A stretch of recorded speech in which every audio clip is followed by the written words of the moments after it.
The rivalry is back on. Hello everyone, welcome back to another segment of Hold Your Horses with me, Derek Larger.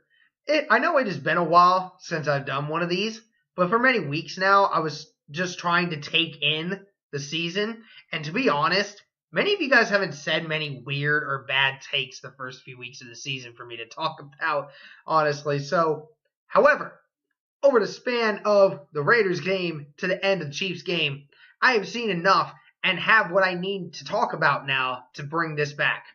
Also, with some new stuff going on, I was kind of staying away, but I will continue now with it from this time out. This segment will consist of me talking about not just some individual performances, but about where this team stands going into their bye week. As we've all seen, the Colts have gone into their bye week with a 3-2 record.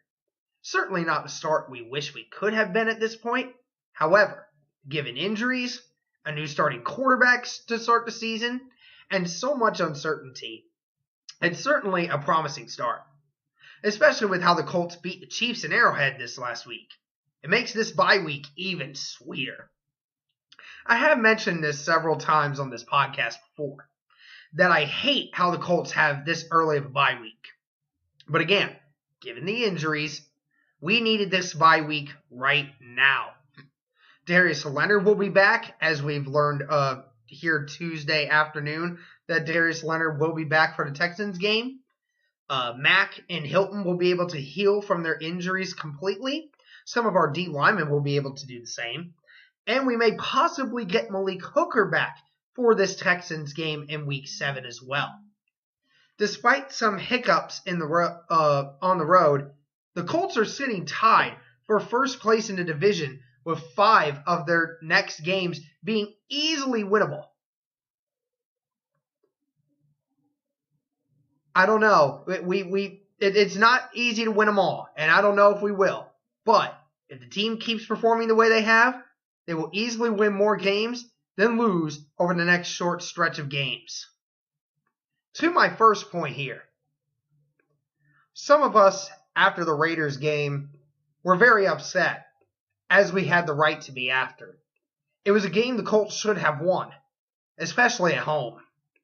However, there were so many people who were questioning whether this team really had the structures in place to sustain success. Some people were even asking for the entire D-line to be gutted, even throwing some of our rookies under the bus. Again, I showcased my thoughts from a few months back when I started this, where I mentioned this team's fan base does more to downgrade this team at times than the national media does. Many have the right idea that Ballard does need to start getting some better players on this team, especially on the D-line and some other players to complement the offense. However, there's a little over-exaggeration on how bad some of these players are.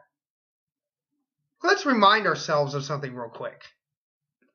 The Raiders just put up 24 points on the Bears this last Sunday. The number 1 defense in the NFL. And they won the game. Hate to say it, folks, but I think the Raiders are slightly better than some of us gave them credit for. I know a lot of people who have talked about the NFL and thought the Raiders were not going to be very good. I'll tell you one thing, or the other podcast I do, my 2 other friends thought that the Raiders were going to possibly go 0-16 for this year. Again, I know that's crazy, I know, but again, that's what a lot of people thought. Honestly, and that's just the God honest truth. We had one bad game, guys. It happens to every team.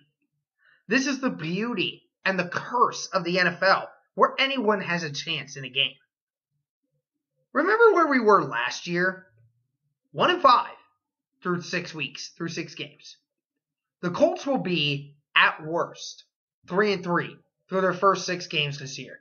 So I'd say this is a testament to how Ballard has built this team to survive injuries and other occurrences like this, and how Reich is putting this team in a position we are not used to seeing.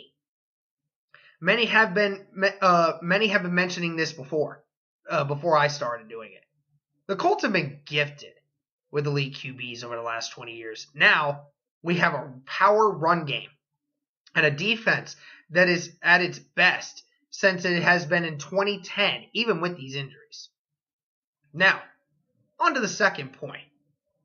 Jacoby Brissett. I know, I have to bring his name up again, but many feel the need to tarnish his name or his reputation for this season. We, as Colts fans, have been some of the most spoiled fans in all of the NFL.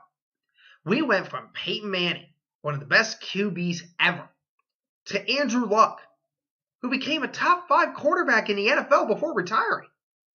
Brissett isn't anything like those guys, but we need to stop expecting him to be.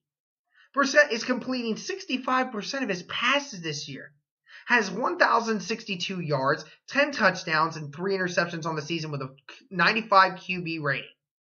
Track that for the season. He's on pace for 3,400 yards, 32 touchdowns, 10 interceptions, and around a 90 QB rating. And that doesn't even include the playoffs if we get there. That certainly isn't breaking records, but it's average to above average in almost every way. He certainly looked better than Baker Mayfield this year, and most already had Baker Mayfield as a top 10 quarterback. Just so you all know, Patrick Mahomes has 11 touchdowns through this season. Brissett has 10. He has not been terrible by any stretch this season. You can even say that it has been by design this year to keep him more conservative. Reich wants to run the football, and his receivers are missing with injury a lot. Not to mention the several drops this year, especially in the Raiders game. Brissett's numbers could be even higher. Brissett has the second highest wide receiver drop by yardage stat.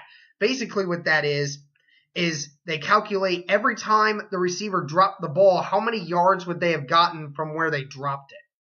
The only quarterback that has had more drops from his wide receivers or running backs that has accumulated for more yardage than Jacoby Brissett is Carson Wentz. And we've seen how bad it's been for the Eagles. And believe me, folks, the Colts are not far behind him. He can only do so much, folks. He will not do what Andrew Luck did, guys. Know that. Whatever QB we decide to stick with over the next few years, whether that's drafting a new guy or staying with Brissett, they're not going to do the same thing. They will not be Andrew Luck. Just know Brissett is the man. He has been a great leader and has been consistent this year. To some note of some criticism, he definitely does need to continue to keep learning and getting better with his reads and accuracy. That is a logical argument, and they have a right to say that there. Folks, the Colts are okay. Let's try not to overreact to this team's flaws. The Colts have overperformed to me, especially after beating the Chiefs, which many of us gave them no chance. I didn't know what to expect after Luck went down. And I don't know what to expect when he retired. All I know is the Colts are putting in the work. They have a lot to work on for sure, but the coaching staff seems to be making the necessary adjustments. And the new and old guys on this team are grinding hard. And the most important thing, this team never gives up, which is exactly what we need to keep the foundation and to get deep into this season and many seasons along as we start to get better. That's ultimately what I got to say on that. This has been the Hold Your Horses segment of the Cody Felger podcast with your boy, Derek Larger. Thank you all for the support. Hopefully you're as excited about this team as we are. Enjoy the week off, Colts fans. We all deserve it. Hopefully the Colts are in a good position for week 7 against the Texans. Thank you all so much. We appreciate you guys. And as always, go Colts.